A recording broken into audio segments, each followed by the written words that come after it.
My name is Levi Buckingham, and I'm the owner and designer here at Pound Disc Golf. We manufacture all of our packs right here in the US, and we design with a focus on quality, durability, and sustainability. Today, I'm going to take you through prototype 2 of the Rufus, our smaller pack. One thing I wanted to touch on as well is how we prototype and how we test our packs. Usually the pack starts as an idea that I have, and then we talk about it internally in terms of what are the feature sets that we want to see, what are the price points that we're trying to hit, what's the intended audience or the intended person for this pack. And so, once we do that, I will take and I will design the pack in Optitex, which is originally used for making apparel. It crosses over into making backpacks just as easily, but it's a pattern making software. So once the two-dimensional patterns are made in that software, we have a large format plotter cutter that we print and cut the patterns out. Then I take them, lay them out on a table, trace them onto fabric, cut them out with a pair of scissors, and then I sew the packs together myself.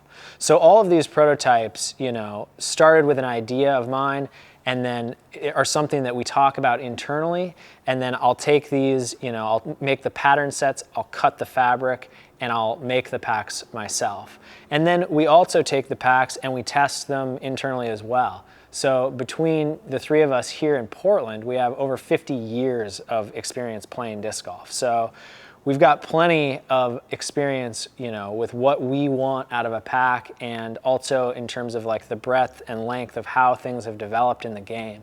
And it gives us a nice, 3 different perspectives on what we want out of a pack, because everyone wants something a little bit different. And then we just go from there, and then we keep refining those ideas. So in version 2 of the Rufus, you'll notice, I think, right away how much slimmer the pack looks.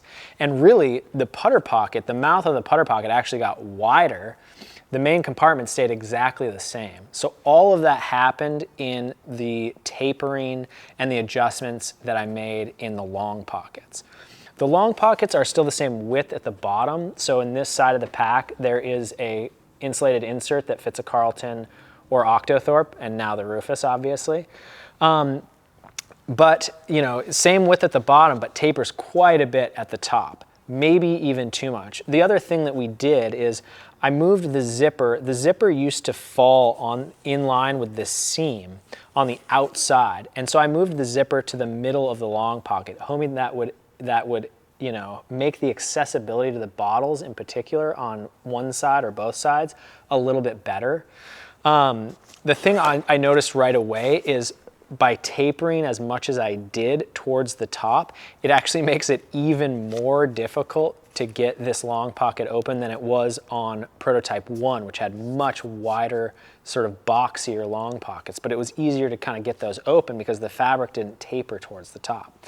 So I do like the look of this pack vastly more than the first one. I really dig the aesthetic of it, but functionally we've still got a little ways to go in terms of these long pockets. Again, I still have a 2-liter Hydro Pack in this side. Still plenty of room for a 3-liter in there if you wanted to go 3-liter. And the detail pocket is the same construction as before, with sort of a hammock style fabric that, again, functionally, I don't love.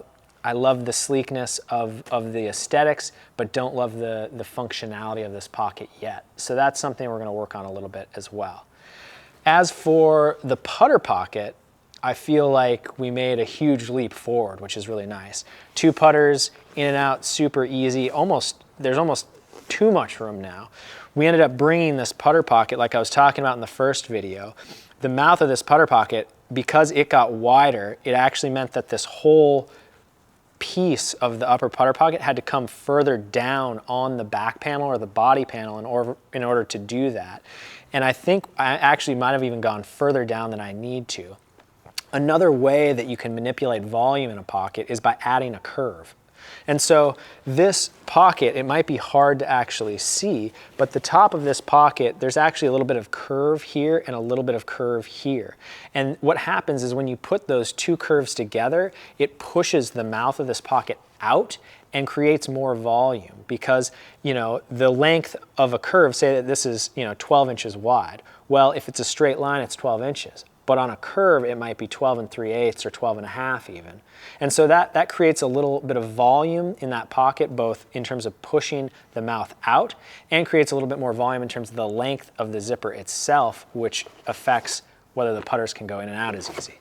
So the other thing we're playing around with on this one is an adjustable height putter pocket. So there is a ladder lock here at the top and a piece of web, and all you have to do is tighten that piece of web, throw it back in there, and then boom, these putters sit up high. The thing that's nice too, in terms of being able to zip that pocket closed, all you have to do is pull up on the ladder lock and push down on the putter pocket, and that sort of loosens everything up and allows the disc to go in all the way and then zip this pocket up.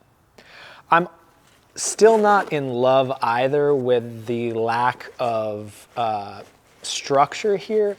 Functionally, I'm not sure how much of an issue it is not having that structure, but aesthetically it doesn't look great.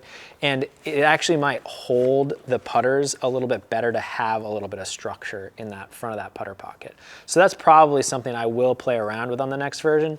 And I'll probably, while I'm at it, add a mini pocket as well, because that's still missing on this version.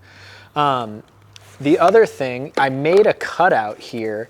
There's a cutout in the fabric for this ladder lock buckle and web to go in, but it's much too small. As you can see, I have to really fight it to get it in there. So we will open up the mouth of this cutout wider on the next version. So when you're done either, tightening it to get, sort of a shallower pocket to have the putters right up high, or you're lengthening it, when you're done, you can sort of slip that buckle, tuck it away so that it's not something that the buckle or the web is in the way when you're getting your putters in and out like that. So that's something we'll work on the next one. Again, we'll continue to work on the taper. We'll stick with the taper, but we'll continue to think of ideas and ways that we can modify both the detail pocket and the long pocket a little bit for better functionality. And that is the version 2 of the Rufus. Thanks for watching.